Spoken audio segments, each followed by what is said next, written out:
어머니, 이번엔 저희가 사갈게요.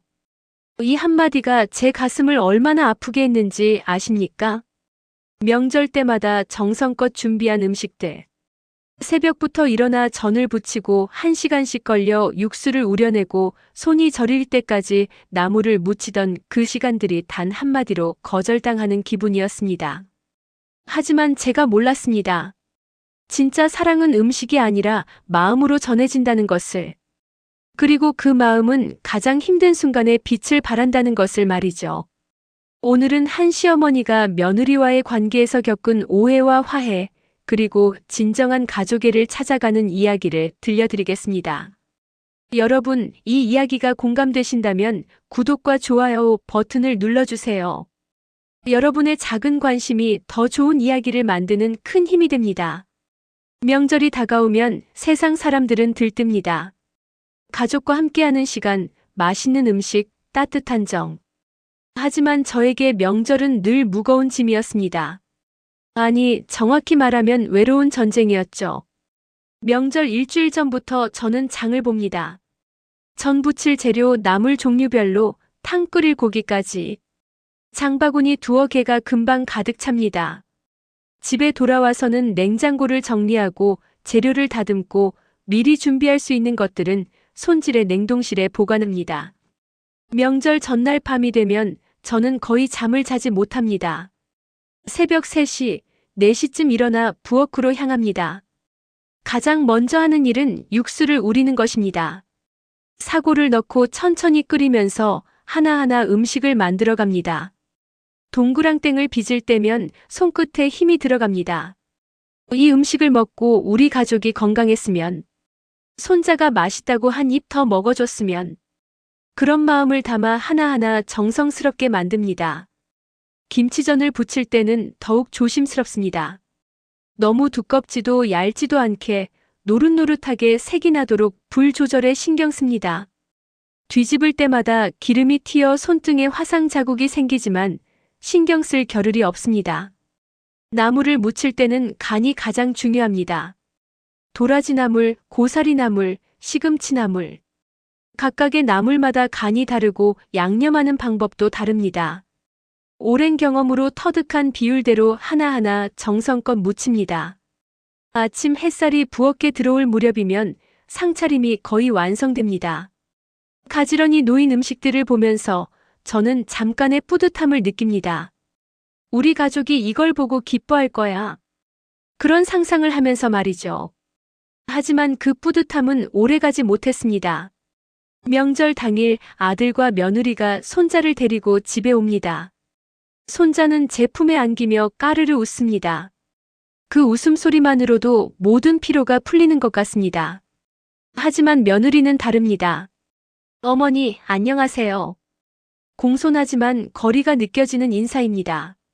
어색한 미소를 지으며 거실 소파에 앉습니다.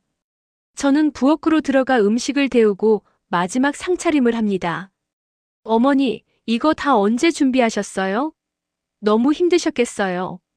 며느리의 말에는 걱정이 섞여 있지만 어쩐지 형식적으로 들립니다.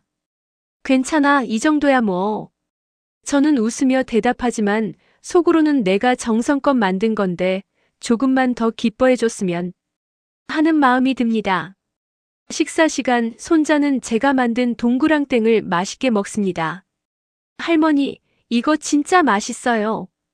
그 말 한마디에 저는 세상을 다 가진 기분입니다. 하지만 며느리는 조금 먹다가 제가 많이 먹으면 살이 찔까 봐요. 하며 숟가락을 내려놓습니다. 아들도 어머니, 진짜 맛있어요. 하고는 금방 스마트폰을 봅니다. 제가 준비한 음식에 대한 이야기는 거기서 끝입니다. 설거지를 하면서 저는 속으로 생각합니다. 내가 이렇게 정성을 들였는데, 조금만 더 관심을 가져줬으면 좋겠는데, 명절이 끝나고 혼자 남은 부엌을 정리할 때면 더 큰 외로움이 밀려옵니다. 가득했던 냉장고는 비어있고 싱크대에는 설거지가 산더미처럼 쌓여 있습니다. 이 모든 것을 혼자 준비하고 혼자 치우는 이 시간들이 과연 의미가 있을까 하는 생각이 듭니다. 그렇게 명절마다 같은 패턴이 반복됩니다. 제 정성은 전달되지 않고 며느리와의 거리는 좁혀지지 않습니다. 손자에게는 그렇게 다정하고 친근한 며느리가 저에게는 늘 조심스럽고 거리를 두는 것처럼 느껴집니다.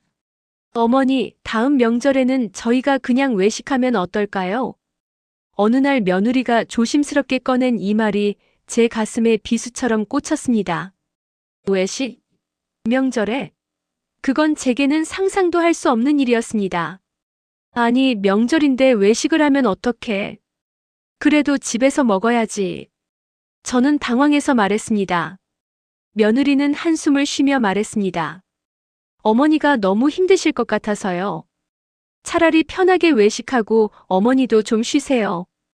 그 말이 고마워야 하는데 왜 그렇게 서운했을까요? 며느리는 제 수고를 덜어주려는 마음이었을 텐데 저는 그저 내 음식이 싫은 건가? 집에서 만든 음식이 맛없나? 하는 생각만 들었습니다. 결국 그 명절은 집에서 음식을 차렸습니다. 하지만 예전만큼 정성을 들이지 못했습니다. 어차피 좋아하지도 않는데 하는 마음에 메뉴도 간소하게 줄였습니다. 며느리는 어머니, 이 정도면 충분해요. 너무 무리하지 마세요 하고 말했지만 그 말이 더 마음을 아프게 했습니다. 식사 후 며느리가 설거지를 하겠다고 나섰습니다. 괜찮아, 내가 할게. 넌 손자랑 놀아줘. 저는 거절했습니다. 며느리는 그럼 제가 도와드릴게요 하며 부엌으로 들어왔지만 저는 괜찮다니까 내가 하면 더 오래 걸려 하고 쏘아붙였습니다. 지금 생각하면 정말 후회되는 말입니다. 며느리는 더 이상 말하지 않고 거실로 돌아갔습니다. 그날 이후로 며느리는 명절 준비에 대해 아무 말도 하지 않았습니다. 도와주겠다는 말도 외식하자는 말도 하지 않았습니다. 그저 조용히 따라왔고 먹고 가는 것이 전부였습니다. 그런데 왜일까요? 며느리가 아무 말도 하지 않으니 더 답답했습니다. 내 마음을 몰라줘서 그런 건가? 나한테 관심이 없는 건가? 그런 생각들이 머릿속을 맴돌았습니다. 어느 날 친구들과 모임에서 이런 이야기를 꺼냈습니다. 요즘 며느리들은 시어머니한테 관심이 없어. 우리가 아무리 해줘도 당연하게 여기더라고. 제 말에 다른 친구들도 고개를 끄덕이며 공감했습니다. 모두가 비슷한 고민을 하고 있었던 겁니다.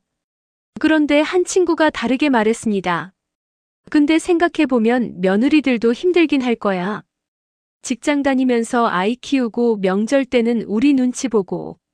우리가 젊었을 때도 힘들었잖아.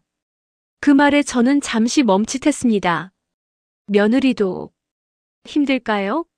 제 눈에는 늘 여유 있고 손자한테만 신경 쓰는 것처럼 보였는데 혹시 저도 며느리를 잘못 이해하고 있었던 걸까요? 하지만 그런 생각은 금방 사라졌습니다. 다음 명절에도 며느리는 여전히 거리를 두는 것 같았고 저는 여전히 혼자 부엌에서 분주했습니다. 서운함은 점점 커져갔고 그 감정은 말로 표현되지 않은 채 가슴속에 쌓여만 갔습니다. 손자 생일날이었습니다. 저는 손자가 좋아하는 미역국과 잡채를 만들어 들고 아들네 집으로 갔습니다. 문을 열고 들어가니 거실에는 이미 배달 온 피자와 치킨이 놓여 있었습니다. 어머니, 오셨어요? 아이들이 피자 먹고 싶다고 해서. 며느리가 미안한 듯 말했습니다. 저는 들고 온 음식을 식탁에 내려놓으며 그래도 생일인데 미역국은 먹어야지 하고 말했습니다. 손자는 할머니 고마워요. 하고 미역국을 한 그릇 먹었지만 곧 친구들과 피자를 먹으러 갔습니다. 며느리는 제 음식을 조금 덜어 먹더니 어머니 맛있어요. 근데 제가 지금 다이어트 중이라서 하며 그릇을 내려놓았습니다. 그날 집에 돌아오면서 저는 눈물이 났습니다. 내가 뭐 하는 짓인가? 아무도 내 마음을 몰라줘. 그런 생각뿐이었습니다. 집에 도착해서는 하염없이 울었습니다. 평생 가족을 위해 음식을 해왔는데 이제는 그것마저 필요 없다는 것 같아 너무 서러웠습니다. 며칠 후 아들에게 전화가 왔습니다. 어머니, 생일날 음식 해오시느라 고생하셨어요. 근데 다음부턴 그냥 편하게 오세요. 음식은 저희가 준비할게요. 그 말이 고마워야 하는데 저는 그저 알았어. 하고 전화를 끊었습니다. 그때부터 저는 더 이상 며느리에게 먼저 연락하지 않았습니다. 명절에도 최소한의 음식만 준비했고 며느리가 와도 그저 형식적인 대화만 나눴습니다. 손자는 여전히 사랑스러웠지만 며느리와의 관계는 점점 더 멀어져만 갔습니다. 그렇게 시간이 흘러 또 한 해가 지났습니다. 서로에게 조심스러웠던 관계는 변하지 않았고 저는 그저 원래 시어머니와 며느리 사이는 이런 거겠지 하며 체념하고 있었습니다. 그런데 어느 날 저녁 아들에게서 다급한 전화가 왔습니다. 어머니, 와이프가 갑자기 쓰러져서 병원에 입원했어요. 제가 지금 급하게 출장을 가야 해서. 어머니가 좀 병실에 가 계실 수 있으세요? 며느리가 쓰러졌다고. 순간 가슴이 철렁 내려앉았습니다. 아무리 서먹했어도 며느리는 제 아들의 아내이자 손자의 엄마입니다. 무슨 병인데? 많이 아파? 저는 다급하게 물었습니다. 과로로 인한 탈진이래요. 요즘 회사에서 프로젝트 하느라 무리했나 봐요. 저는 내일 아침 비행기 타야 해서. 죄송해요, 어머니. 저는 당장 가방을 챙겨 병원으로 달려갔습니다. 병실 문을 열고 들어가니 며느리가 창백한 얼굴로 침대에 누워 있었습니다. 링거를 맞고 있는 모습이 너무나 약해 보였습니다. 어머니. 며느리는 저를 보고 놀라며 몸을 일으키려 했습니다. 가만히 있어. 몸이 안 좋은데 뭘 일어나려고 그래. 저는 며느리를 눕히며 말했습니다. 손자는 아들이 보고 있으니까 걱정 마. 너나 푹 쉬어. 며느리는 고개를 끄덕이며 죄송해요. 패 끼쳐서. 하고 작은 목소리로 말했습니다. 그 모습을 보니 왜인지 가슴이 먹먹해졌습니다. 저는 병실 옆 의자에 앉아 며느리를 지켰습니다. 며느리는 계속 뒤척이며 잠을 설쳤습니다. 열이 있는 것 같아 이마를 짚어보니 뜨겁습니다. 간호사를 불러 해열제를 달라고 했고 찬물에 적신 수건으로 며느리의 이마를 닦아주었습니다. 밤새 며느리를 돌보면서 저는 많은 생각을 했습니다. 이 아이도 누군가의 딸인데 자기 부모님은 멀리 계셔서 이렇게 아파도 옆에 없고 내가 너무 냉정했던 건 아닐까? 다음 날 아침 며느리가 눈을 떴습니다. 어머니, 밤새 여기 계셨어요? 며느리는 놀란 표정으로 물었습니다. 응, 내가 혼자 있으면 불안할 것 같아서. 괜찮아? 며느리의 눈에 눈물이 맺혔습니다. 어머니, 감사합니다. 진짜, 너무 감사해요. 그 말에 저도 모르게 눈시울이 붉어졌습니다. 배고프지? 뭐 먹고 싶어? 제가 묻자 며느리는 아직 입맛이 없어요. 하고 고개를 저었습니다. 그래도 뭐라도 먹어야 기운이 나지. 내가 집에 가서 죽 끓여올게. 집으로 돌아와 저는 며느리가 좋아할 만한 음식을 생각했습니다. 그동안 며느리의 입맛에 대해 관심을 가져본 적이 없었다는 것을 깨달았습니다. 늘 제가 만들고 싶은 것만 만들었지 며느리가 좋아하는 게 뭔지는 물어본 적도 없었습니다. 냉장고를 뒤적이다가 호박이 눈에 띄었습니다. 예전에 며느리가 호박죽 좋아해요 하고 말한 게 기억났습니다. 그래, 호박죽을 끓여야겠다. 저는 정성스럽게 호박을 찌고 믹서에 갈고 천천히 끓였습니다. 죽을 끓이면서 저는 계속 며느리 생각을 했습니다.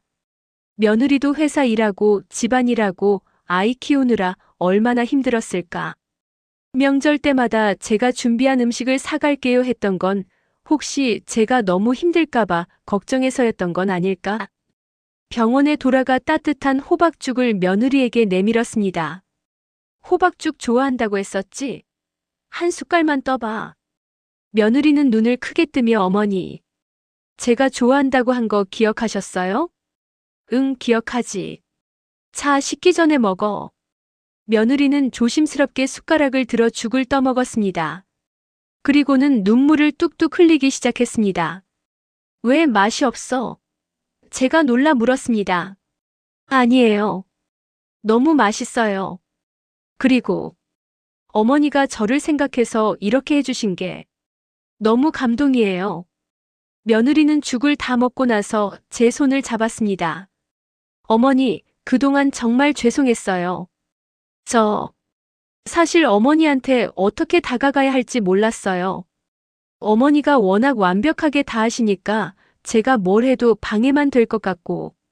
그 말을 듣는 순간 저는 깨달았습니다. 며느리도 저에게 다가가고 싶었던 거였습니다. 다만 방법을 몰랐던 것뿐이었습니다. 그리고 저 역시 며느리에게 마음을 열지 않았던 거죠. 나도 미안해. 내 마음을 헤아리지 못했어. 앞으론 우리 서로 편하게 지내자.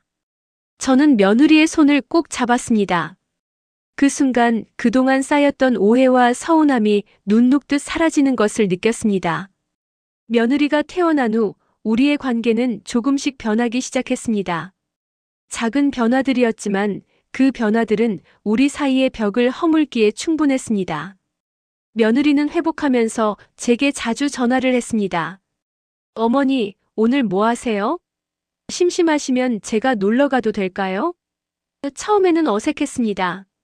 아들이나 손자 없이 며느리와 단둘이 시간을 보낸 적이 거의 없었으니까요. 첫 방문날 며느리는 과일을 들고 왔습니다. 어머니 샤인머스켓 좋아하시죠? 맛있는 거 발견해서 사왔어요. 그 말에 저는 놀랐습니다. 제가 샤인머스켓을 좋아한다는 걸 며느리가 알고 있었다니. 내가 어떻게 알았어? 예전에 손자 생일 때 어머니가 샤인머스켓 드시는 거 봤어요. 그때 정말 맛있게 드셔서 기억했어요. 우리는 거실에 앉아 과일을 먹으며 이야기를 나눴습니다. 처음엔 날씨 이야기, 손자 이야기 같은 가벼운 주제였지만 점점 깊은 이야기로 이어졌습니다. 어머니, 저 사실 명절 때마다 너무 미안했어요. 어머니가 그렇게 준비하시는데 제가 도와드리고 싶어도 어떻게 해야 할지 몰라서 괜히 방해만 될까봐 조심스러웠어요. 며느리의 고백을 듣고 저는 깜짝 놀랐습니다. 제가 생각한 것과 정반대였던 겁니다. 며느리가 관심이 없어서가 아니라 도와주고 싶은데 방법을 몰라서 망설였던 거였어요. 그리고 외식하자고 한 것도 진짜 어머니가 힘드실까봐 그런 거였어요. 근데 그게 어머니 마음을 상하게 한 거였죠. 저도 그때는 몰랐어요. 저는 며느리의 손을 잡았습니다. 나도 내 마음을 몰랐어. 너한테 도움을 청하는 게 너한테 짐이 될까봐 혼자 다 하려고 했던 것 같아. 서로 오해했던 거야. 그날 이후로 저는 며느리에게 조금씩 마음을 열기 시작했습니다. 요리하다가 모르는 게 있으면 며느리에게 전화해서 물어봤습니다. 요즘 젊은 사람들은 뭘 좋아해? 손자가 뭘 좋아하더라? 며느리는 친절하게 알려줬고 때로는 레시피를 사진으로 찍어 보내주기도 했습니다. 며느리도 저에게 자주 연락했습니다. 어머니, 이번 주말에 같이 시장 가실래요? 저도 반찬 만드는 법 배우고 싶어요. 처음 함께 시장에 갔을 때 며느리는 제 옆을 따라다니며 이것저것 물어봤습니다. 어머니, 이 무는 어떤 걸로 골라야 해요? 이렇게 단단하고 무거운 걸로 골라야지. 그리고 윗부분이 파랗지 않고 흰 게 좋아. 아, 그렇구나. 저는 그냥 아무거나 집었었는데 시장을 돌며 장을 보는 동안 저는 며느리에게 제가 아는 모든 것을 알려줬습니다. 고등어는 눈이 맑고 배가 단단한 것, 시금치는 잎이 진한 녹색이고 줄기가 짧은 것, 두부는 만져봤을 때 탄력이 있는 것. 며느리는 스마트폰 메모장에 열심히 적었습니다. 어머니 진짜 대단하세요. 이런 걸 다 어떻게 아세요? 오래 해봐서 알지. 너도 하다 보면 금방 익숙해질 거야. 그 순간 며느리가 환하게 웃었습니다. 그 웃음을 보며 저도 덩달아 기분이 좋아졌습니다. 집으로 돌아와 함께 요리를 시작했습니다. 며느리는 앞치마를 두르고 제 옆에 섰습니다. 오늘은 뭐 만들어 볼까? 어머니, 동그랑땡 만드는 법 좀 알려주세요. 손자가 할머니 거 너무 맛있다고 해서요. 저는 며느리에게 하나하나 알려주기 시작했습니다. 먼저 두부는 물기를 꼭 짜야 해. 물기가 있으면 나중에 모양이 안 잡혀. 며느리는 열심히 두부의 물기를 짰습니다. 다진 고기는 이렇게 치댄다고 생각하고 주물러야 해. 그래야 탱탱해져. 며느리의 손놀림은 서툴렀지만 진지하게 배우려는 모습이 예뻐 보였습니다. 어머니, 이 정도면 됐나요? 조금만 더. 고기 색깔이 하얗게 변할 때까지. 네. 함께 동그랑땡을 빚으며 우리는 많은 이야기를 나눴습니다. 며느리는 자신의 어린 시절 이야기를 들려줬습니다. 저희 어머니는 요리를 잘 못하셔서 저도 배울 기회가 없었어요. 결혼하고 나서 정말 막막했거든요. 그랬구나. 그럼 더 힘들었겠네. 네. 그래서 어머니 음식을 보면 정말 대단하다고 생각했어요. 근데 제가 못한다는 게 부끄러워서 차라리 사가는 게 낫겠다고 생각했던 거예요. 그제야 저는 며느리의 마음을 이해할 수 있었습니다. 며느리는 제 음식이 싫어서가 아니라 자신이 부족하다고 느껴서 피했던 거였어요. 이제부터라도 천천히 배우면 되지. 내가 다 가르쳐 줄게. 그날 만든 동그랑땡을 함께 먹으면서 며느리는 제가 만든 거지만 정말 맛있어요. 하며 좋아했습니다. 저도 정말 기뻤습니다. 음식의 맛도 중요하지만 함께 만들고 함께 먹는다는 것이 이렇게 행복한 일인지 처음 알았습니다. 일주일에 한두 번씩 며느리와 함께 요리하는 시간이 생겼습니다. 나물 무치는 법, 찌개 끓이는 법, 전 부치는 법. 하나씩 알려주고 며느리는 열심히 배웠습니다. 실패할 때도 있었지만 그럴 때마다 우리는 함께 웃었습니다. 어머니, 간이 너무 셌어요. 어떡하죠? 괜찮아, 물 좀 더 넣고 끓이면 돼. 정말요? 다행이다. 며느리의 안도하는 표정을 보며 저는 미소 지었습니다. 어느 날 며느리가 조심스럽게 물었습니다. 어머니, 이번 명절에는 제가 좀 도와드려도 될까요? 진짜 배운 것도 있고 같이 준비하고 싶어요. 그 말에 저는 가슴이 뭉클했습니다. 그럼 같이 준비하자. 내가 도와주면 정말 좋지. 며느리와의 관계가 좋아지니 모든 것이 달라 보였습니다. 예전에는 며느리가 말 한마디 할 때마다 속뜻을 의심했는데 이제는 그냥 있는 그대로 받아들일 수 있었습니다. 며느리도 저에게 편하게 말을 걸었고 저도 며느리에게 먼저 연락했습니다. 손자도 우리의 변화를 느꼈는지 할머니랑 엄마랑 사이 좋아서 좋아요. 하고 말했습니다. 그 말을 들으니 더욱 뿌듯했습니다. 제가 며느리와 잘 지내는 것이 손자에게도 좋은 영향을 준다는 것을 알았습니다. 드디어 명절이 다가왔습니다. 이번 명절은 지난 명절들과는 완전히 달랐습니다. 며느리가 명절 일주일 전부터 저에게 연락했습니다. 어머니, 이번엔 제가 진짜 도와드릴게요. 뭐부터 준비하면 될까요? 우리는 함께 장을 보러 갔습니다. 시장을 돌며 필요한 재료들을 고르는데 며느리가 적극적으로 의견을 냈습니다. 어머니, 손자가 요즘 새우전 좋아하던데 새우 좀 살까요? 그래, 좋은 생각이다. 장을 보고 돌아와서 우리는 함께 재료를 손질했습니다. 며느리는 이제 제법 능숙하게 칼질을 했습니다. 어머니, 이렇게 썰면 되죠? 응, 잘했어. 많이 늘었네. 명절 전날 며느리가 일찍 우리 집에 왔습니다. 어머니, 오늘 밤 여기서 자고 가도 될까요? 내일 새벽부터 같이 준비하고 싶어서요. 저는 정말 감동했습니다. 그럼 같이 자자. 새벽 4시, 저와 며느리는 함께 부엌으로 향했습니다. 피곤하지 않아? 좀 더 자도 돼. 괜찮아요, 어머니. 같이 해요. 며느리는 앞치마를 두르고 제 옆에 섰습니다. 육수를 우리면서 우리는 이런저런 이야기를 나눴습니다. 어머니, 처음 시댁에 왔을 때 너무 떨렸어요. 어머니가 워낙 완벽하신 것 같아서 저는 항상 부족한 며느리 같았거든요. 나도 처음엔 그랬어. 시어머니 눈치 보느라 얼마나 조마조마했는지 몰라. 근데 세월이 지나니 내가 시어머니가 됐더라고. 그때 생각이 나서 며느리한테 잘해주고 싶었는데 오히려 서로 오해만 쌓였네. 이제는 괜찮아요, 어머니. 이렇게 같이 할 수 있어서 너무 좋아요. 며느리의 말에 저도 웃으며 고개를 끄덕였습니다. 전을 부칠 때 며느리는 집중해서 하나하나 정성껏 구웠습니다. 어머니, 이거 봐요. 이번엔 모양도 예쁘게 나왔어요. 그러게, 진짜 잘했다. 나보다 낫네. 나물을 무칠 때도 며느리는 열심히 따라했습니다. 간이 이 정도면 맞죠? 한번 맛봐봐. 며느리가 나물을 맛보더니 완벽해요. 하며 엄지를 들어 보였습니다. 해가 떠오를 무렵 우리는 거의 모든 음식 준비를 마쳤습니다. 상차림을 함께 하면서 며느리가 말했습니다.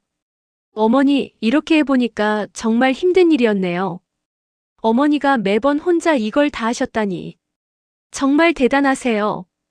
이제 우리 같이 하니까 훨씬 수월하잖아. 네, 앞으로도 계속 같이 할게요, 어머니.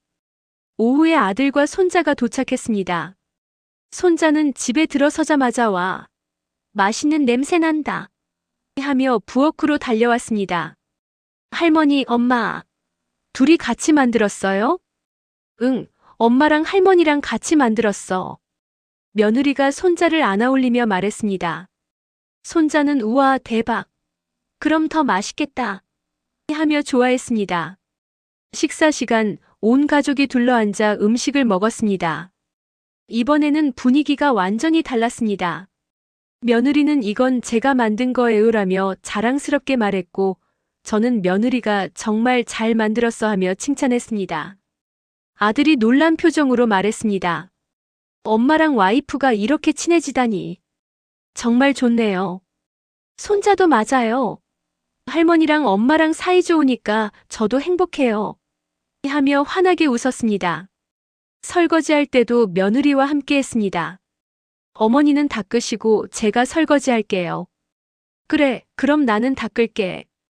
우리는 나란히 서서 설거지를 했습니다. 예전에는 혼자 하던 일이었는데 이제는 며느리와 함께 하니 일도 빨리 끝나고 훨씬 즐거웠습니다. 설거지를 하면서 며느리가 말했습니다. 어머니, 제가 아팠을 때 와주신 거 진짜 평생 잊을 수 없어요. 그때 어머니가 제 엄마처럼 느껴졌어요. 그 말에 저는 눈물이 핑 돌았습니다. 나도 그때 깨달았어. 내가 내 딸이나 다름없다는 걸. 앞으로는 진짜 딸처럼 편하게 지내자. 네, 어머니. 사랑해요. 며느리가 제 어깨에 머리를 기댔습니다. 저도 며느리의 어깨를 토닥이며 나도 사랑한다 하고 말했습니다. 저녁에 손자를 재우고 나서 며느리와 거실에 앉아 차를 마셨습니다. 어머니, 다음 명절에도 같이 준비해요. 그래, 이제부터는 계속 같이 하자. 며느리가 집으로 돌아간 후 저는 부엌을 둘러보았습니다. 깨끗하게 정리된 부엌, 냉장고에 가득한 남은 음식들. 예전과 같은 풍경이지만 마음은 완전히 달랐습니다. 이제는 외롭지 않았습니다. 혼자가 아니라 함께였으니까요. 다음 날 며느리에게서 문자가 왔습니다. 어머니, 어제 너무 행복했어요. 우리 집에 가져온 음식 손자가 다 먹어치웠어요. 할머니랑 엄마가 만든 거라 더 맛있대요. 다음 주에 또 놀러 갈게요. 사랑해요, 어머니. 그 문자를 보며 저는 미소 지었습니다. 정말 오랜만에 느끼는 따뜻함이었습니다. 그리고 깨달았습니다. 사람과 사람 사이의 정은 음식으로만 전달되는 게 아니라는 것을요. 진심으로 상대를 이해하고 함께 시간을 보내고 마음을 나눌 때 비로소 진짜 정이 통한다는 것을 말이죠. 그로부터 몇 개월이 지났습니다. 이제 며느리와 저는 일주일에 두세 번씩 만납니다. 때로는 같이 장을 보러 가고, 때로는 함께 요리를 하고, 때로는 그냥 수다를 떨기도 합니다. 며느리는 이제 제법 요리 실력이 늘었습니다. 얼마 전에는 며느리가 직접 만든 김치를 가져왔습니다. 어머니, 제가 처음으로 김치 담가봤어요. 맛 좀 봐주세요. 저는 김치를 한 입 베어 물었습니다. 오, 맛있네. 진짜 잘했다. 처음 담갔다며? 어머니가 알려주신 대로 했어요. 손자도 정말 맛있다고 하던데요. 며느리의 자랑스러운 표를 보며 저는 정말 뿌듯했습니다. 제가 가르쳐준 것을 며느리가 잘 익혀서 이제는 혼자서도 음식을 만들 수 있게 된 겁니다. 손자도 변화를 느낍니다. 할머니, 엄마가 요즘 요리 진짜 잘해요. 그리고 할머니랑 엄마랑 같이 있으면 저도 기분이 좋아요. 그 말을 들으니 모든 게 다 보람 있게 느껴졌습니다. 얼마 전 며느리의 친정 부모님이 오셨을 때 며느리가 저를 소개했습니다. 어머니, 저희 시어머니세요. 제 요리 선생님이시기도 해요. 며느리의 어머니는 제 손을 잡으며 우리 딸 잘 돌봐주셔서 감사합니다 하고 말씀하셨습니다. 저는 아니에요. 며느리가 워낙 잘해줘서 제가 더 고맙죠 하고 대답했습니다. 그날 우리는 다 같이 모여 식사를 했는데 정말 화기애애한 분위기였습니다. 며느리가 중간에서 양가 부모님을 잘 챙기는 모습을 보며 이제 정말 한 가족이 됐다는 것을 느꼈습니다. 지금 돌이켜보면 제가 혼자 음식을 준비하며 외로워했던 그 시간들이 참 아까웠다는 생각이 듭니다. 조금만 더 일찍 마음을 열고 며느리에게 다가갔더라면 더 일찍 이런 행복을 느낄 수 있었을 텐데요. 하지만 늦었다고 생각할 때가 가장 빠른 때라고 했습니다. 지금이라도 며느리와 이렇게 가까워질 수 있어서 정말 감사합니다. 며느리가 아팠을 때 병원에 간 것이 우리 관계의 전환점이 됐지만 사실 그전에도 기회는 많았습니다.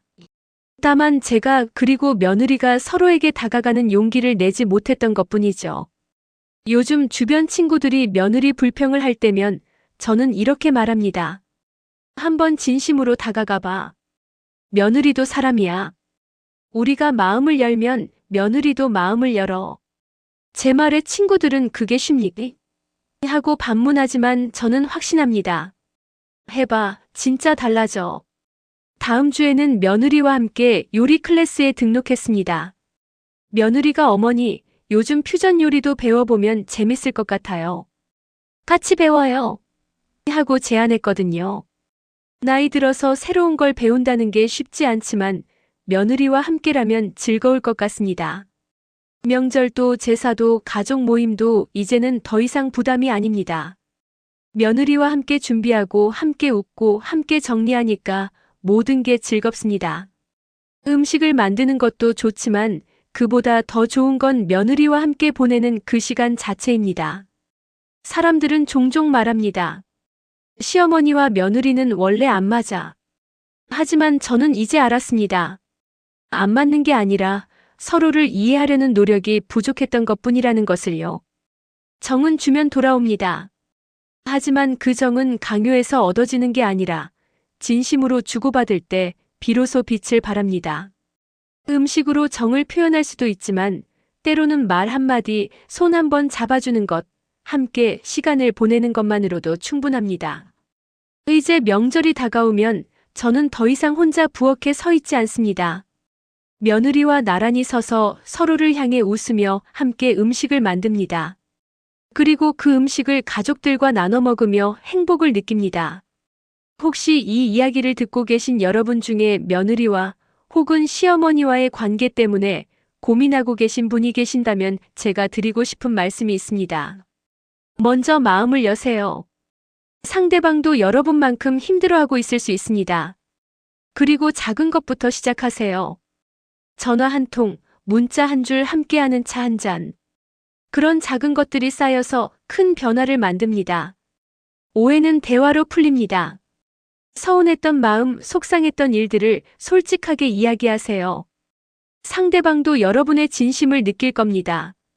그리고 상대방의 이야기도 끝까지 들어주세요.